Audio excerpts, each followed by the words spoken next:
A Arca de Noé. O mundo, outrora criado em perfeita harmonia, havia se tornado um lugar de trevas. O sopro da vida que Deus colocou no homem, destinado a refletir sua imagem, agora estava obscurecido pela corrupção e pela violência. Gerações se sucederam desde Adão, e a cada geração a maldade parecia se intensificar. As cidades cresciam, os homens dominavam a terra com engenhosidade, mas seus corações estavam distantes do Criador. A violência corria solta, como rios de sangue manchando o solo que deveria ser fértil. O amor ao próximo dera lugar à opressão, e a busca pela justiça fora esquecida nos becos escuros da arrogância humana. A Escritura resume essa realidade sombria com palavras fortes. Viu o Senhor que a maldade do homem se multiplicara sobre a terra e que toda a imaginação dos pensamentos de seu coração era só má continuamente. Gênesis 6 versículo 5. O Senhor olhou para sua criação e viu a dor que o pecado havia causado. Sua justiça não poderia permanecer calada diante de tanta perversidade.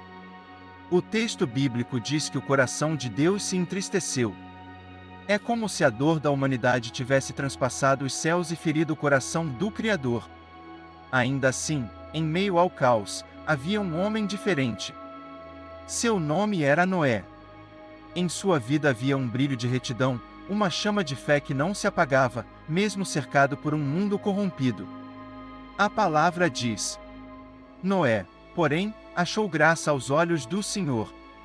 Gênesis 6 versículo 8. Essa graça não era fruto de perfeição humana, mas de um coração que buscava andar com Deus. Enquanto muitos escolhiam viver conforme suas próprias paixões, Noé se distinguia. Ele não seguia a multidão. Era como uma luz em meio às trevas, uma voz silenciosa que ainda ousava ouvir a voz do Altíssimo. Foi a este homem que Deus decidiu confiar uma missão grandiosa, tão extraordinária que ecoaria pela eternidade. O Senhor revelou seu juízo, mas também seu plano de salvação. Numa manhã silenciosa, talvez enquanto Noé meditava sobre as injustiças de seu tempo, a voz de Deus ecoou em sua alma: O fim de toda a carne é vindo perante a minha face, porque a terra está cheia de violência, eis que os desfarei com a terra. Faze para ti uma arca de madeira de gofer, Gênesis 6 versos 13 e 14. Imagine o impacto dessas palavras. O Criador dos céus e da terra anuncia o juízo final sobre tudo o que respira. Uma inundação, águas cobrindo toda a criação, e apenas uma arca, feita de madeira, como refúgio. Noé ouviu atentamente as instruções. Deus foi detalhista: a arca deveria ter 300 covados de comprimento, 50 de largura e 30 de altura. Um verdadeiro colosso de madeira, dividido em andares, com compartimentos para os animais, alimento e a própria família. Cada medida carregava um simbolismo, não era apenas um barco, era o instrumento da graça. Noé poderia ter duvidado, como tantos outros. Afinal, até então nunca havia chovido sobre a terra como se anunciava. Mas sua fé não se baseava em evidências visíveis, e sim na fidelidade de quem falou. Por isso, sua resposta não foi incredulidade, mas obediência. Assim fez Noé, conforme a tudo que Deus lhe mandou, assim o fez. Gênesis 6 verso 22. Enquanto o mundo continuava em sua festa de pecados, zombando, violentando e se entregando ao prazer, um homem começou a serrar madeiras, preparar estacas, alinhar tábuas e erguer algo que ninguém jamais vira. E assim, a história da salvação em meio ao juízo começava a ser escrita. A fé de Noé e a construção da arca. As primeiras batidas do machado ecoaram como um trovão em meio ao silêncio da madrugada. O trabalho havia começado. A missão que Deus confiara a Noé não seria leve: construir uma arca imensa, em uma terra onde muitos sequer sabiam o que era um grande dilúvio. Noé ergueu os olhos ao céu e respirou fundo. Sua fé era a força que sustentava seus braços. Ele não duvidava das palavras de Deus. Sabia que cada golpe de martelo, cada estaca firmada, era um ato de obediência que moldava o futuro. Pela fé Noé, divinamente avisado das coisas que ainda não se viam, temeu, e para a salvação da sua família preparou a arca, Hebreus 11 verso 7. A cada manhã, Noé reunia seus filhos, Sem, Cã e Jafé. Eles ouviam atentamente as instruções do pai, que, por sua vez, havia recebido o projeto diretamente do Criador. O madeiramento vinha de árvores fortes, cuidadosamente cortadas e tratadas. O cheiro de resina impregnava o ar, enquanto o som das ferramentas enchia os dias. Os vizinhos olhavam com estranheza. Alguns riam alto, zombando. Noé enlouqueceu. Uma arca? No meio da terra seca? Quem já viu chover assim? O velho perdeu o juízo. Outros, mais curiosos, se aproximavam para perguntar. E Noé, com paciência, repetia a mensagem que Deus lhe confiara. Virá um juízo sobre toda a terra. As águas cobrirão os montes, e apenas os que estiverem na arca se salvarão. Arrependei-vos enquanto há tempo. Mas suas palavras eram recebidas com escárnio. O povo estava cego, entregue ao pecado. Assim como muitos anos depois diria o apóstolo Pedro. Nos dias de Noé, quando a longanimidade de Deus esperava, poucos, a saber, 8 almas, se salvaram pela água. 1 Pedro 3 verso 20. O trabalho era árduo. Grandes toras precisavam ser arrastadas. Madeiras eram moldadas, encaixadas, unidas com piche para vedar cada fresta. O projeto era grandioso, 300 covados de comprimento, cerca de 135 metros, 50 de largura e 30 de altura. Imagine a cena, uma imensa estrutura surgindo no horizonte, algo nunca visto antes. 3 andares internos, compartimentos para cada espécie de animal, depósitos para alimento, água e ferramentas. Uma abertura superior para ventilação, e uma única porta lateral, a qual um dia seria fechada pelo próprio Deus. O tempo passava. Dias se tornaram meses, meses se tornaram anos. Muitos acreditam que a construção levou décadas, talvez até 100 anos. Nesse período, Noé se tornou não apenas construtor, mas também pregador. Sua vida era um testemunho.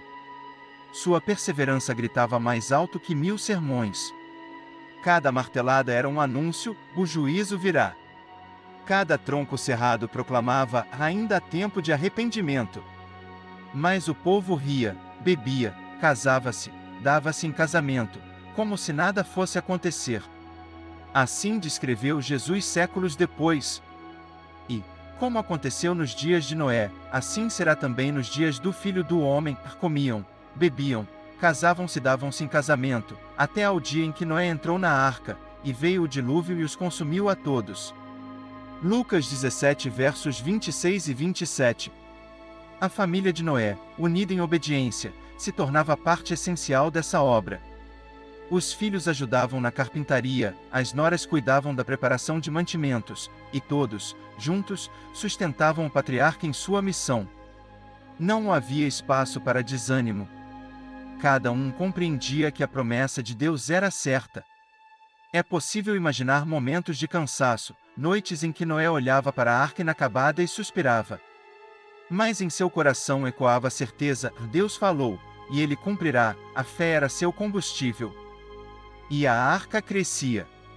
Do chão seco se erguia um colosso que desafiava a incredulidade humana. Alguns viajantes que passavam pela região paravam para contemplar aquela estrutura monumental. Alguns perguntavam com ironia: que navio é este sem mar? Outros zombavam: quando chover no deserto, talvez flutue. Mas Noé seguia. Ele não trabalhava para agradar homens, mas para obedecer ao Senhor. O tempo da graça se estendia.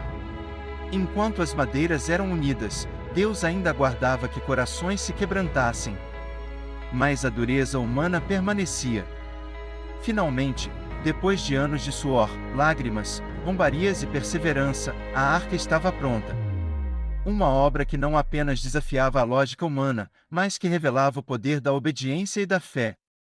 Noé enxugou o suor da testa, olhou para aquela imensa estrutura diante de si e, em silêncio, elevou uma oração de gratidão. Senhor, eis aqui a arca que me ordenaste. Fiz conforme a tua palavra. Agora, cumpra-se a tua vontade. E os céus, em silêncio, aguardavam o próximo capítulo da história. A entrada dos animais e o fechamento da arca. A arca estava concluída. A madeira ressoava firme, coberta de piche por dentro e por fora, preparada para enfrentar águas que ainda não haviam caído. O trabalho de décadas finalmente chegará ao fim. E então, a voz de Deus veio novamente a Noé. Entra tu e toda a tua casa na arca, porque tenho visto que és justo diante de mim nesta geração. Porque daqui a 7 dias farei chover sobre a terra 40 dias e 40 noites, e desfarei de sobre a face da terra toda a substância que fiz. Gênesis 7 versos de 1 a 4. O patriarca sentiu um misto de reverência e urgência. O tempo da paciência divina estava se encerrando. Havia apenas 7 dias. 7 dias em que o céu ainda se manteria sereno, mas o juízo já estava determinado. Foi então que o milagre começou a se manifestar diante dos olhos humanos. Dos campos, das florestas, das montanhas e até mesmo de terras distantes, começaram a surgir animais. Não eram conduzidos por homens, nem caçados ou atraídos. Vinham em pares, guiados pela mão invisível do Criador. O rugido de leões ecoava ao longe, mas ao se aproximarem da arca, caminhavam mansos, sem ferir. Elefantes marchavam em fileiras, aves sobrevoavam os céus em bandos, serpentes deslizavam silenciosas, e até pequenos insetos encontravam seu caminho. De 2 em 2 entraram para Noé na arca, macho e fêmea, como Deus ordenara a Noé. Gênesis 7 verso 9. O povo que zombava da construção agora assistia com espanto. Como explicar aquele fenômeno? Nenhuma palavra humana poderia negar o que os olhos viam. Mas mesmo diante do milagre, seus corações continuavam endurecidos. Alguns riam nervosamente, outros diziam ser apenas coincidência. Enquanto isso, Noé e sua família recebiam os animais, organizando-os conforme as instruções divinas. Os limpos, em número de 7 pares, os impuros, em apenas um casal. Havia compartimentos para cada espécie, alimento preparado, espaço adequado para que todos fossem preservados. Os filhos de Noé corriam de um lado a outro, guiando aves, acomodando rebanhos, preparando a ordem de entrada. As noras carregavam cestos de grãos, frutas secas e raízes. O cheiro de vida preenchia a arca, o balido das ovelhas, o canto das aves, o ronco dos bois, o farfalhar das asas. E quando o último animal entrou, restou apenas a família de Noé. O patriarca chamou a esposa, os 3 filhos e suas esposas. 8 pessoas que carregavam sobre si a responsabilidade de recomeçar a história da humanidade. Com passos firmes, eles entraram na arca. O ambiente, antes silencioso, agora pulsava com sons de criação reunida. Mas o que mais impressionava era a presença invisível de Deus, guiando cada detalhe. E então, um ato solene aconteceu. A Escritura registra com clareza. E o Senhor o fechou dentro. Gênesis 7 verso 16. Não foi Noé quem trancou a porta. Não foram pregos, trancas ou correntes humanas. Foi o próprio Deus quem selou a arca, garantindo a segurança dos que estavam dentro e decretando o fim da oportunidade para os que estavam fora. Do lado de fora, talvez ainda houvesse zombadores. Talvez houvesse curiosos tentando compreender. Mas a porta estava fechada. E quando Deus fecha, ninguém abre. Dentro da arca, Noé olhava para sua família e para os animais acomodados. O silêncio era denso, como a respiração antes da tempestade. Do lado de fora, o céu ainda estava claro. Mas em breve, os primeiros pingos cairiam, e a terra conheceria o peso do juízo divino. O destino da humanidade estava selado. O 7º dia havia chegado. A porta da arca permanecia fechada, selada pela própria mão de Deus. Do lado de dentro, Noé e sua família aguardavam em silêncio, sustentados pela fé. Do lado de fora, a humanidade seguia em sua rotina de zombaria, incredulidade e pecado. Foi então que o primeiro sinal apareceu. Uma nuvem escura se formou no horizonte, maior e mais densa do que qualquer outra já vista. O vento soprou forte, e o céu, outrora azul, tornou-se cinzento. Um pingo de chuva caiu sobre a terra seca, depois outro, e mais outro. Os homens olharam para o alto. Alguns riram. É só uma chuva passageira. Mas a chuva não cessou. Ao contrário, aumentou.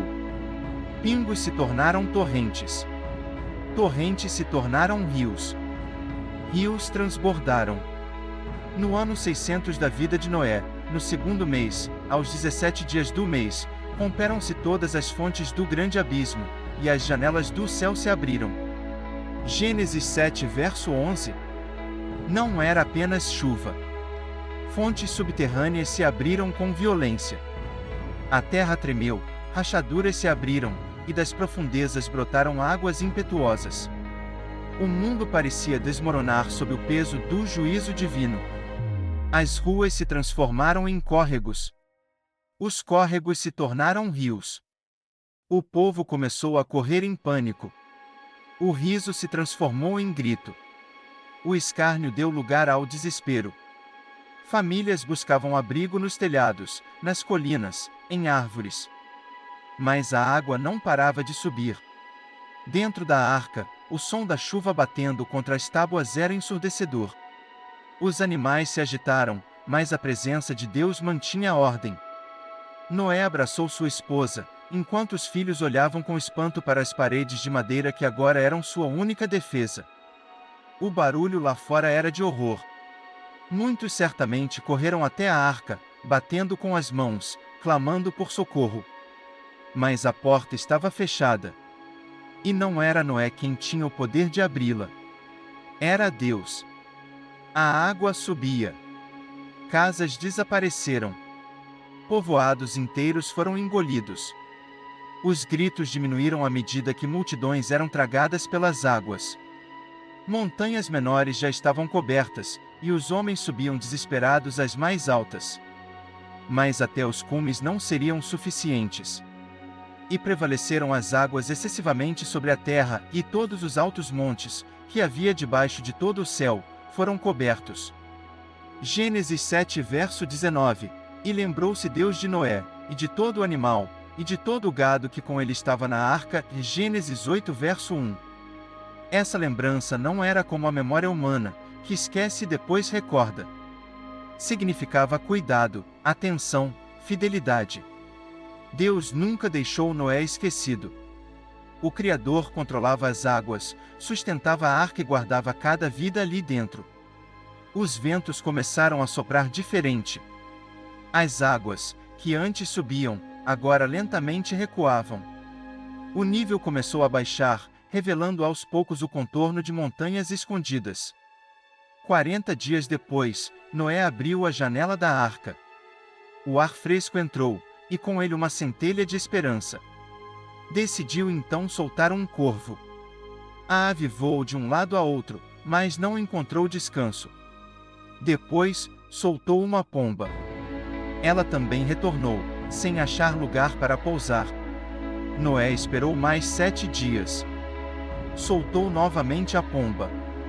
Desta vez, ela voltou ao entardecer, trazendo no bico uma folha verde de oliveira. O coração do patriarca se encheu de alegria. Era o sinal, a vida renascia. Assim entendeu Noé que as águas tinham minguado de sobre a terra. Gênesis 8 verso 11. Mais 7 dias se passaram, e Noé soltou novamente a pomba. Ela não voltou. O mundo estava pronto para recebê-la. A esperança agora era certeza. As águas haviam recuado. A grande porta foi aberta. A luz do sol invadiu o interior da arca, ofuscando os olhos acostumados à penumbra. Um a um, os animais saíram, correndo, voando, saltando, cada qual em sua direção, retomando o lugar que lhes pertencia na criação. Noé e sua família pisaram a terra firme com emoção. O solo ainda úmido trazia o cheiro de vida nova. O silêncio não era mais de destruição, mas de renovação. Um mundo purificado se estendia diante deles, pronto para ser cultivado e habitado. A primeira atitude de Noé não foi construir casas nem preparar campos. Sua prioridade era o Senhor. Ele ergueu um altar de pedras e ali ofereceu sacrifícios de gratidão. A fumaça subiu aos céus como um perfume agradável. Então Deus estabeleceu uma aliança. Prometeu nunca mais destruir toda a vida com águas. E como sinal desse pacto, colocou no céu o arco-íris, lembrança eterna da misericórdia divina. O meu arco tenho posto nas nuvens, este será por sinal da aliança entre mim e a terra.